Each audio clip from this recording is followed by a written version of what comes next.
Okay, so yan bro, ang malaking bato na may X na pagong. Pagong talaga siya. Yan likod ng pagong yan. Tapos yung ulo na yan, ulo ng pagong. Ayan, ulo ng pagong yan na may mata na nakatingin sa taas, sa langit. Pero pabalik siya ng south. Norte doon yung may mga malaking bato doon, dyan norte yan dyan. Norte. Tapos dito naman yung south. Okay. So punta tayo dito sa hukay namin mga bro. Yan yung malaking bato. Ito.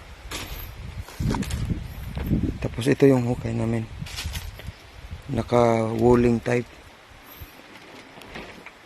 Ayan, may parang paa. Sige. Ito paa to bro mga bro. Ito paa. Putol siya, putol. Pero nakuha na namin yung bato dyan, nakasyang-kasya sa paa. Na paa din, na bato. Yan, naka-walling type siya, pababa. At ito yung mga yan okay, yung pinsan ko. Kami lang dalawa dito. Yan. Ito yung gilid ng hukay namin. Yung pyramid. Walling type. Ayan. Tapos ito yung pagong. Pansinin natin mga bro, dito pabalik yung ulo ng pagong sa south. Ito southeast tayo nasa southeast 135 tayo. May hole din dyan, nakatingin dito. At saka may slash doon sa east. Sa bandang east may slash. Tapos yun letter V or Y, enter sign. Yan, may enter sign dyan At dito ay may simento dito na box type to dati. Box type, pero pinutol nila. Kaya naputol na. Okay. So ito mga bro, sa likod ng ulo ng pagong makikita natin to. Yan parang letter C. Tapos ito hole. Tapos nakat yung isang mata. Ayun nakat siya papunta sa direksyon ng hukay natin. Ayan yung hukay.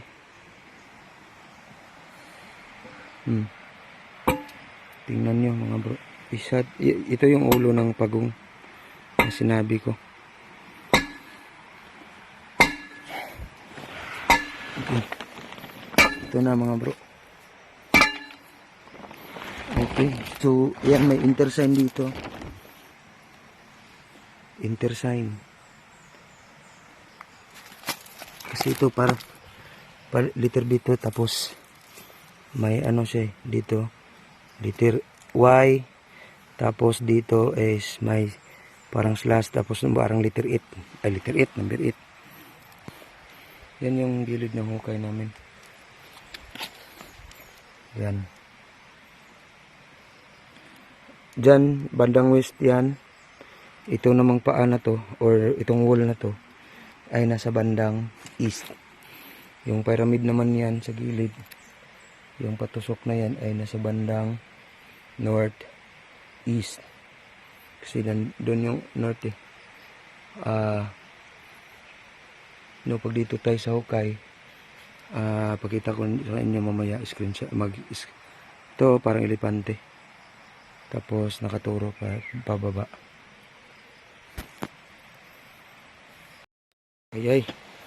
Ayan mga bro, ulit hinukay na namin yung sa bandang ulo ng pagong, kasi naka 45 degree yung pagong. At ito na yung hukay namin, mga nasa 3 feet na kami. Ito yung tumambad sa amin, malaking bato na sa gitna ng hukay. Naghukay kami dito. Ayan, parang may pagka-yellow gold yung yung kulay ng lupa. Naghukay kami dito sa ulo niya kasi naka 45 degree, tapos may hole dito. Kasya yung isang daliri. Ayan napakabilog.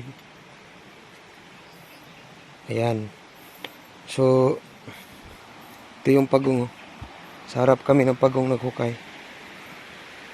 Ayan mga bro.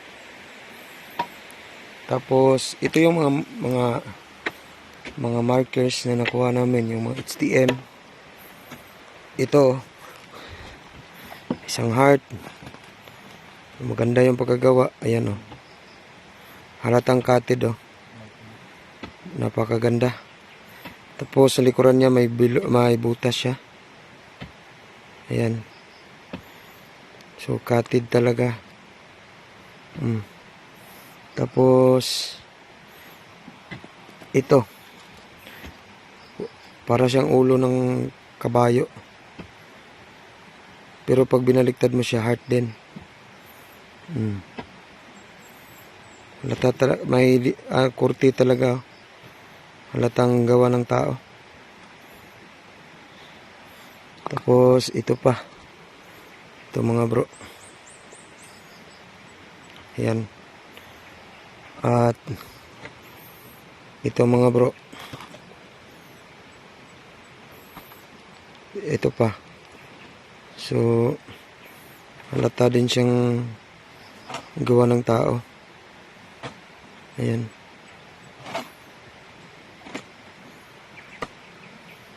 Para siyang barko.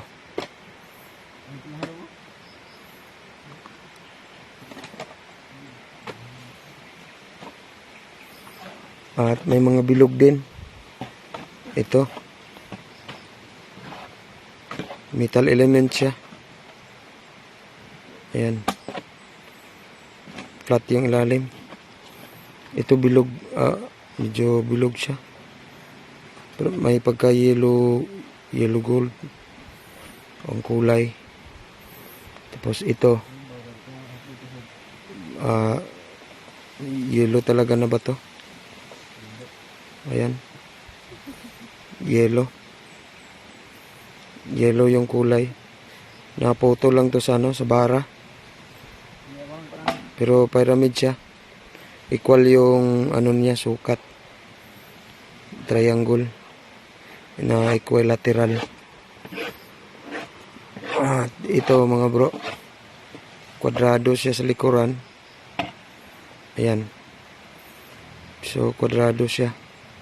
Tapos dito parang may pinagdikit lang sa likuran.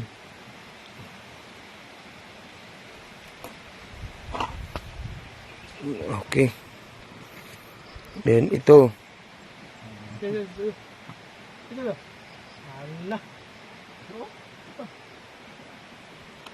Ito pa mga bro, cutted siya.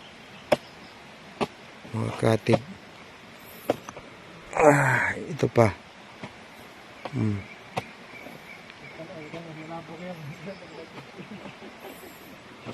Ngayon, yung ibang mga batong nakuha namin dito, ayan, marami pa to pero hindi pa nalinisan. Mga flat talaga na bato. Ayan o, mga cutted. Ito yung mga malalaking bato na nakuha namin. Pero ito yung naiba dito. Kasi para siyang mukha ng tao.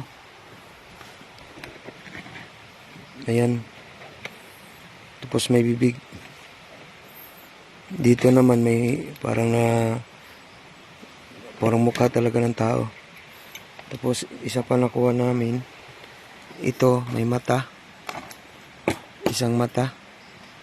Tapos may eyebrows siya diyan. Ayan, may hole. So, marami pa kami nakuha dito na pabilog. Ito yung mga bato na kuha namin. May mga bilog. Ito, bilog to. Hindi nga lang nalinisan. Ayan. Sa gitna to nakuha. May pyramid din na medyo malaki. Ayan.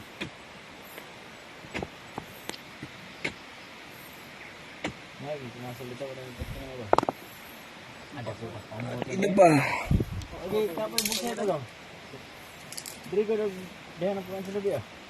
Dito siya, Drigo. Ang suko, bakala ka, mas gilid sa buti. Ano, dito mo bro? Ito malaking bilog yan oh, mga bro.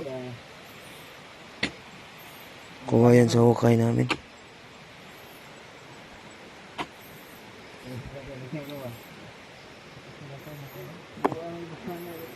Ngayon ay nagpatuloy pa kami sa paghukay. Mga 3 feet na yata kami. Ada ka sa inyo? Yeah. Ito mo lang. Parang bomba eh.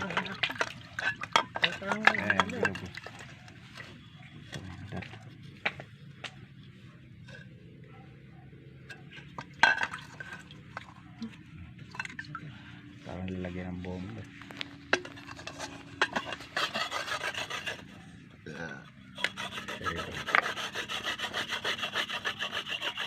Pamutok na palaki ng nitong yun.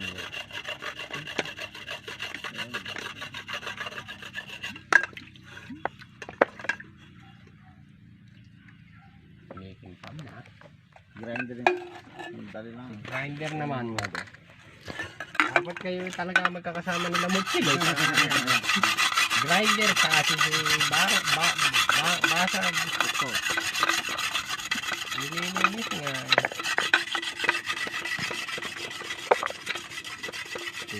Hindi mo ba alam na pagka pinakita natin ito dun sa nila tandaro na yun? Ay, ligayan. Ano ba yan? Ay, kakaitin na.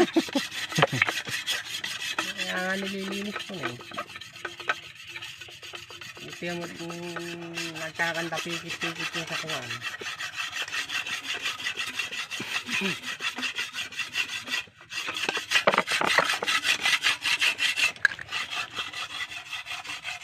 Yan yung nandini ba sa Bayama sa ngayon? Itahan natin.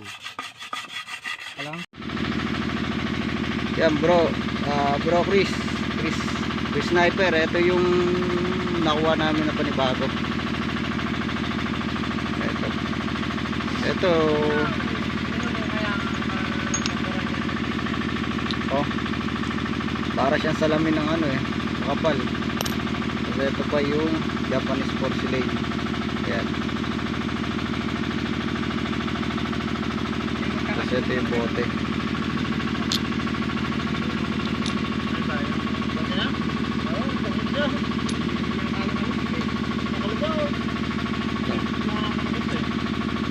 Nakakapal siya eh oh.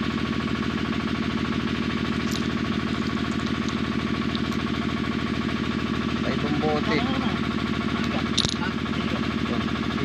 Lalo ito mahaba. Kailangan namang humol dito sa bundok. Wala namang mall dito sa bundok. Bakit magkakaroon ng ganito?